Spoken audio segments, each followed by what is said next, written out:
Bible एक वर्ष में। नमस्कार, आप सबका बाइबल एक वर्ष में स्वागत है। आप सब ने जो कदम उठाया है प्रभु के वचन सुनने के लिए, यह हमारे जीवन के अंधेरों को दूर करेंगे और हमें प्रभु के प्रकाश में चलाएंगे। आज हम ईसायास के ग्रंथ का अध्याय 59-60, यिर्मयाह के ग्रंथ का अध्याय 21 और स्रोत ग्रंथ का 144वां स्रोत सुनेंगे। प्रभु का वचन सुनने से पहले आइए हम ईश्वर से प्रार्थना करें। हे प्रभु, हम आपका वचन सुनने वाले हैं। हमारे मन की आंखें खोलें और हमें आध्यात्मिक प्रज्ञा दें ताकि हम आपको जान सकें और आपके वचन के अनुसार अपना जीवन जिए। यह हम मांगते हैं आपसे प्रभु यीशु के नाम, आमीन।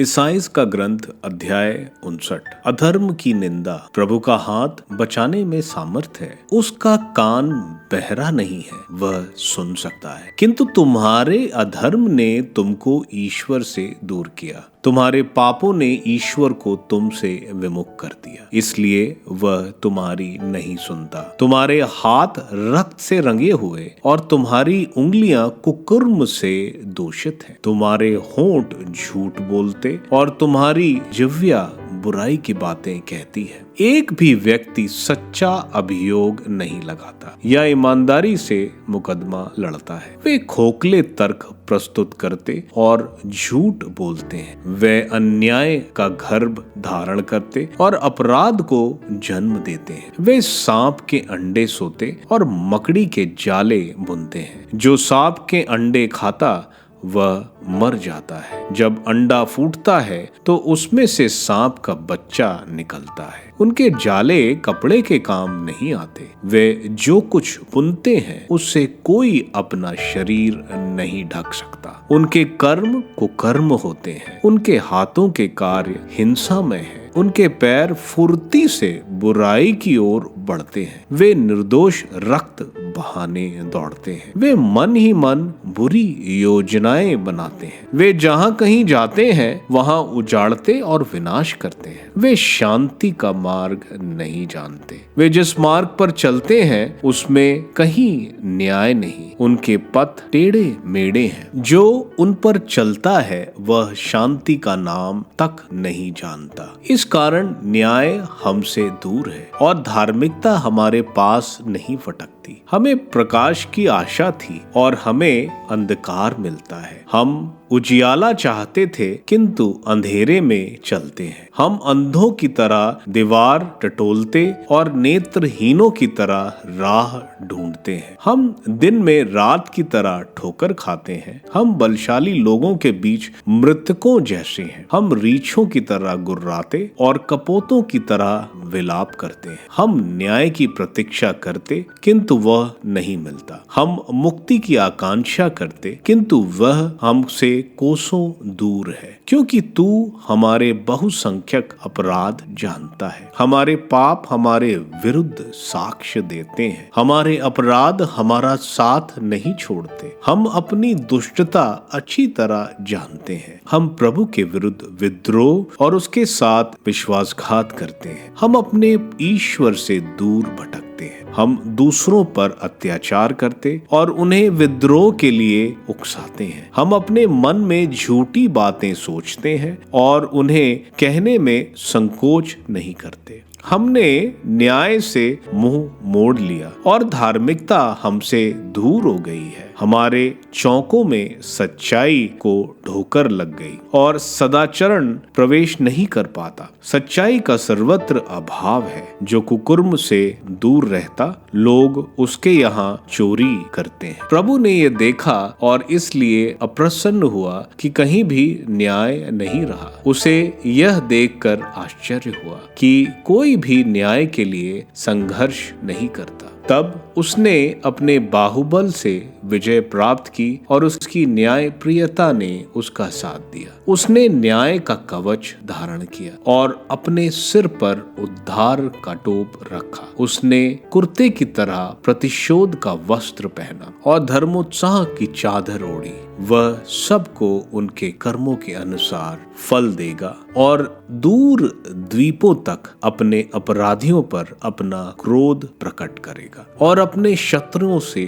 बदला चुकाएगा। पश्चिम और पूर्व के निवासी प्रभु के नाम और उसकी महिमा के सामने कांप उठेंगे, क्योंकि प्रभु तेज हवा से प्रवाहित तीव्र जलधारा की तरह आएगा। वह सियोन के उद्धारक के रूप में आएगा, याकूब के उन लोगों के पास जो पश्चाताप करते हैं। यह प्रभु की वाणी है। प्रभु यह कहता है, यह तुम्हारे लिए मेरा विधान है, मेरी आत्मा तुम्हारे साथ रहेगी। मैंने तुम्हारे मुंह में जो शब्द रखे हैं वे अब से और अंत काल तक ना तो तुम्हारे मुंह से और ना तुम्हारे पुत्रों के मुंह से ना तुम्हारे वंशजों के मुंह से अलग होंगे। इसायाह का ग्रंथ अध्याय 60। यरूशलेम का भावी गौरव। उठकर प्रकाशमान हो जा, क्योंकि तेरी ज्योति आ रही है और प्रभु ईश्वर की महिमा तुझ पर उदित हो रही है। पृथ्वी पर अंधेरा छाया हुआ है और राष्ट्रों पर घोर अंधकार, किंतु तुझ पर प्रभु उदित हो रहा है। तेरे ऊपर उसकी महिमा प्रकट हो रही है। राष्ट्र तेरी ज्योति की ओर आ रहे हैं और राजा तेरे उदयमान प्रकाश की ओर। चारों ओर दृष्टि दौड़ाकर देख, सब मिलकर तेरे पास आ रहे हैं। तेरे पुत्र दूर से चले आ रहे हैं। लोग तेरी पुत्रियों को गोद में उठाकर लाते हैं। यह देखकर तू प्रफुल्लित हो उठेगी, तेरा हृदय आनंद से उछलने लगेगा, क्योंकि समुद्र की संपत्ति और राष्ट्रों का धन तेरे पास आ जाएगा। ऊंटों के झुंड और मिदियन तथा ईफा की सांडनियां तुझ में उमड़ पड़ेंगी। सभा के सब लोग प्रभु की स्तुति करते हुए सोने और लोबान की भेंट ले आएंगे। केदार की सब भेड़ बकरियां तेरे पास इकट्ठी हो जाएंगी। नमयोत के मेढ़े तेरी सेवा में उपस्थित होंगे। वे चढ़ावे के रूप में मेरी वेदी पर स्वीकार किए जाएंगे। मैं अपना भव्य मंदिर महिमान्वित करूंगा। वे कौन हैं जो उड़ते हुए बादलों, अपने दर्बों की ओर उड़ने वाले कपोतों की तरह आ रहे हैं। द्वीपों के बेड़े मेरे पास आ रहे हैं। तरशिश के जहाज सबसे आगे हैं। वे तेरे पुत्रों को दूर दूर से ले आते हैं और चांदी और सोने से लदे हुए हैं, जिससे वे तेरे प्रभु ईश्वर का आदर करें। इज़राइल के उस परम पावन ईश्वर का, जिसने तुझे अपनी महिमा प्रदान की है। विदेशी तेरी दीवारें फिर उठाएंगे और उनके राजा तेरी सहायता करेंगे। मैंने अपने क्रोध में तुझे मारा था। अब मैं प्रसन्न होकर तुझ पर अपनी अनुकंपा प्रकट करूंगा। तेरे फाटक निरंतर खुले रहेंगे, वे रात दिन कभी बंद नहीं होंगे, जिससे लोग अपने राजाओं के नेतृत्व में राष्ट्रों की संपत्ति तेरे यहाँ ला सके। जो राष्ट्र या राज्य तेरी सेवा नहीं करेगा, उनका पतन और विनाश होगा। लेबनोन की महिमा तेरे यहाँ आएगी। सनोवार, देवदार और चीड़ वे मेरे मंदिर की शोभा बढ़ाएंगे। मैं अपने पावदान को महिमान्वित करूंगा। तेरे अत्याचारियों के पुत्र सिर झुकाए तेरे पास आएंगे। जो तेरा तिरस्कार करते थे, वे तेरे चरणों को प्रणाम करेंगे। वे तुझे प्रभु की नगरी और परम पावन ईश्वर का सियोन कहकर पुकारेंगे। तेरा परित्याग और तुझसे बैर किया गया था, तेरे पास होकर कोई नहीं जाता था। मैं तुझे सभी आने वाली पीढ़ियों का गौरव और आनंद का स्रोत बनाऊंगा। तू राष्ट्रों का दूध पिएगी और राजाओं की संपत्ति लूटेगी। तू जान जाएगी कि मैं प्रभु तेरा मुक्तिदाता, याकूब का अजय ईश्वर हूँ, जो तुम्हारा उद्धार करता है। मैं तुझे कांसे के बदले सोना, लोहे के बदले चांदी, लकड़ी के बदले कांसा और पत्थर के बदले लोहा दिलाऊंगा। मैं शांति को तेरा निरीक्षक और न्याय को तेरा पदाधिकारी बनाऊंगा। तेरे प्रदेश में ना तो हिंसा की चर्चा होगी और ना तेरे सीमांतों में विध्वंस और विनाश की। तू अपनी चार दीवारी का नाम मुक्ति और अपने फाटक का नाम स्तुति रखेगी। तुझे ना तो दिन में सूर्य के प्रकाश की और ना रात में चांदनी की आवश्यकता होगी। प्रभु सदा के लिए तेरा प्रकाश होगा और ईश्वर तेरी दीप्ति। तेरा सूर्य कभी अस्त नहीं होगा, तेरा चंद्रमा कभी लुप्त नहीं होगा, क्योंकि ईश्वर ही होगा तेरा सदा बना रहने वाला प्रकाश।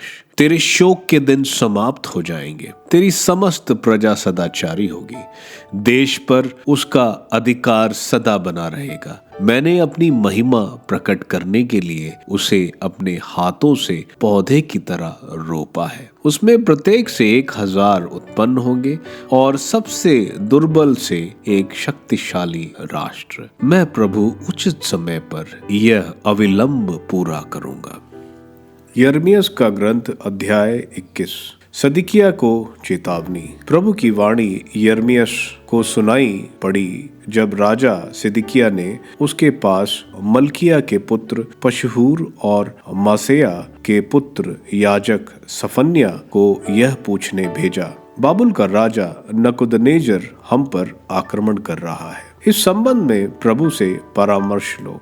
संभव है कि प्रभु हमारे लिए अपना कोई ऐसा चमत्कार दिखाए जिससे वह हम पर आक्रमण करने का विचार छोड़ दे। यिर्मयाह ने उनसे कहा, तुम सदिकिय्याह से यह कहो, प्रभु इज़राइल का ईश्वर यह कहता है, जिन सैनिकों के सहारे तुम अपने को घेरने वाले बाबुल के राजा और खलदेइयों के विरुद्ध चार दीवारी के बाहर लड़ते हो, मैं उन्हें इस नगर के भीतर भगा दूंगा, क्योंकि मैं स्वयं अपना बाहुबल प्रकट करते हुए तुम पर अपना हाथ उठाऊंगा और प्रचंड प्रकोप एवं क्रोध के आवेश में तुम्हारे विरुद्ध लड़ूंगा। मैं इस नगर में रहने वाले मनुष्यों और पशुओं को मारूंगा, वे भयंकर महामारी के शिकार बनेंगे। इसके बाद मैं यूदा के राजा सदिकिय्याह, उसके अधिकारियों और उन लोगों को जो इस नगर में महामारी, तलवार और भूखमरी से बच जाएंगे,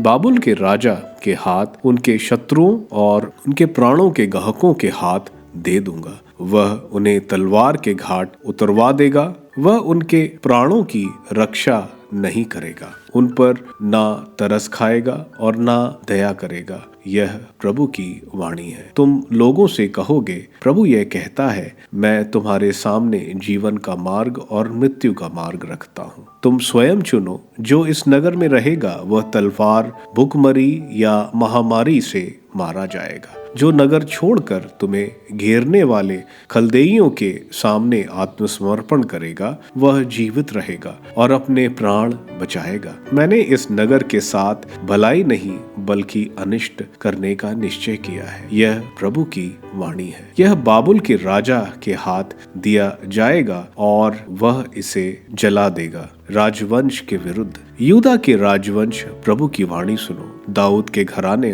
प्रभु यह कहता है, प्रतिदिन सवेरे न्याय करो, जो लुट रहा है अत्याचारी के हाथ से उसकी रक्षा करो। ऐसा न हो कि मेरा क्रोध आग की तरह भड़क उठे और तुम्हारे कुकर्मों के कारण उसे बुझाने वाला कोई ना रहे। प्रभु यह कहता है, तुम जो घाटी के ऊपर चट्टान पर उपस्थित हो, मैं तुम्हारे विरुद्ध हूँ। तुम डींग मारते हुए कहते हो, कौन हम पर आक्रमण कर सकता है? हमारे गढ़ में कौन प्रवेश कर पाएगा? मैं तुम्हारे कुकर्मों के अनुसार तुमको दंड दूंगा। यह प्रभु की वाणी है। मैं तुम्हारे जंगलों में ऐसी आग लगाऊंगा जो आसपास का सारा प्रदेश जला देगी। स्रोत ग्रंथ स्रोत 144। विजय के लिए प्रार्थना। दाऊद का। प्रभु मेरी चट्टान धन्य है, वह मेरे हाथों को युद्ध का और मेरी उंगलियों को समर का प्रशिक्षण देता है। वह मेरा सहायक है, मेरा शरण स्थान, मेरा गढ़, मेरी मुक्तिदाता और मेरी ढाल। मैं उसकी शरण जाता हूँ। वह अन्य राष्ट्रों को मेरे अधीन करता है। प्रभु, मनुष्य क्या है जो तू उस पर ध्यान दे? आदम का पुत्र क्या है जो तू उसकी सुधि ले? मनुष्य तो श्वास के सदृश है, उसका जीवन छाया की तरह मिट जाता है। प्रभु आकाश को खोलकर उतरा, पर्वतों का स्पर्श कर जिससे वे धुआं उगले। बिजली चमका और शत्रुओं को तितर बितर कर अपने बाण चला और उन्हें भगा दे। ऊपर से अपना हाथ बढ़ाकर मुझे बचा। भीषण जलधारा से, विदेशियों के हाथ से मुझे छुड़ा। वह अपने मुंह से असत्य बोलते और दाहिना हाथ उठाकर झूठी शपथ खाते हैं। ईश्वर, मैं तेरे लिए एक नया गीत गाऊंगा। मैं वीणा बजाते हुए तेरी स्तुति करूंगा। तू राजाओं को विजय दिलाता और घातक तलवार से अपने दास दाऊद की रक्षा करता है। तू मुझे विदेशियों के हाथ से छुड़ा। वे अपने मुख से असत्य बोलते और दाहिना हाथ उठाकर झूठी शपथ खाते हैं। हमारे पुत्र बाल वृक्षों की तरह है, युवावस्था में पूर्ण विकसित। हमारी पुत्रियां तरशे हुए खंभों की तरह हैं, महल के कोणों पर सुशोभित। हमारे बखार हर प्रकार की उपज से भरपूर हैं। हमारी भेड़ों के झुंड चारागाहों में हजारों लाखों गुना बढ़ते हैं। हमारे बैल भारी बोझ ढोते हैं। हमारी चार दीवारी में ना तो कोई दरार है, ना युद्ध का कोई उपक्रम है, और ना हमारे चौकों में कोई गुहार। सौभाग्यशाली है वह प्रजा जो इस तरह समृद्ध है। सौभाग्यशाली है वह प्रजा जिसका ईश्वर प्रभु है। ईसाइयाह के ग्रंथ के अध्याय 59 में बताया जा रहा है कि इज़राइल के पाप उन्हें ईश्वर से दूर करे हैं। उनके हाथ पाप से रंगे हैं, उनके होंठ झूठ बोलते हैं, उनकी सोच पापी है। उन सब ने अपने पर भरोसा कर रखा है, इसलिए वे ईश्वर से दूर अंधेरे में हैं। आगे बताया जा रहा है कि ईश्वर के बाहुबल आध्यात्मिक लोगों को बचाएंगे। उनको हथियार नहीं चाहिए लड़ने के लिए, ईश्वर ही उनको बचाएंगे। आगे बताया जा रहा है कि मसीहा जो प्रभु यीशु हैं, इनके मुक्तिदाता होंगे और उन्हें मुक्ति मिलेगी जो प्रभु यीशु के दूसरे आगमन पर होगा। अध्याय 60 में ईश्वर की दिव्य ज्योति पूरे संसार पर पड़ेगी। यह रोशनी मसीहा प्रभु यीशु है। अन्य राज्य रोशनी के पास यानी प्रभु यीशु में विश्वास रखेंगे। आगे बताया जा रहा है जो निर्वासन में है वे वापस आएंगे। परदेसी यरूशलेम की दीवार बनाएंगे, यरूशलेम के दरवाजे खुले रहेंगे और अन्य देशों से धन आएगा। जो इज़राइल को छोटा देखते थे वह इनको इज्जत देंगे। अंत में बताया जा रहा है कि ईश्वर स्वयं उनकी अनंत रोशनी होंगे, जैसे प्रकाशना ग्रंथ के अध्याय 21 में बताया गया है। यिर्मयाह के ग्रंथ के अध्याय 21 में राजा ज़ेदेकिय्याह पशरूर को भेजता है कि क्या ईश्वर कोई चमत्कार करेंगे और इज़राइल को बेबीलोन से बचाएंगे। ईश्वर बोलते हैं, बेबीलोन तो इन पर कब्जा करेगा ही, इसके अलावा ईश्वर स्वयं इन पर वार करेंगे। जो बचेंगे भुखमरी और युद्ध से उन्हें बेबीलोन मार डालेंगे। स्रोत ग्रंथ के 144वां स्रोत एक शाही स्रोत है जो युद्ध से पहले गाया जाता है। उन युद्धों को याद कर जिससे ईश्वर ने उनको विजय दिलाया है, और अब ईश्वर को फिर उनको दुश्मनों से विजय दिलाने का आह्वान किया जा रहा है। स्रोतकार इंसान की कमजोरी को दिखाता है और ईश्वर ही उसको बचा सकते हैं, यह बताया जा रहा है। आप सबको धन्यवाद ईश्वर के वचन सुनने के लिए। मैं आपसे विनती करता हूं कि आप बाइबल एक वर्ष में को दूसरों के साथ शेयर करें, क्योंकि प्रभु का वचन स्वयं प्रभु यीशु है। प्रभु को दूसरों को देने वालों को प्रभु की आशीष जरूर मिलेगी। मैं आप सबका बड़ी बेसब्री से कल इंतजार करूंगा। धन्यवाद।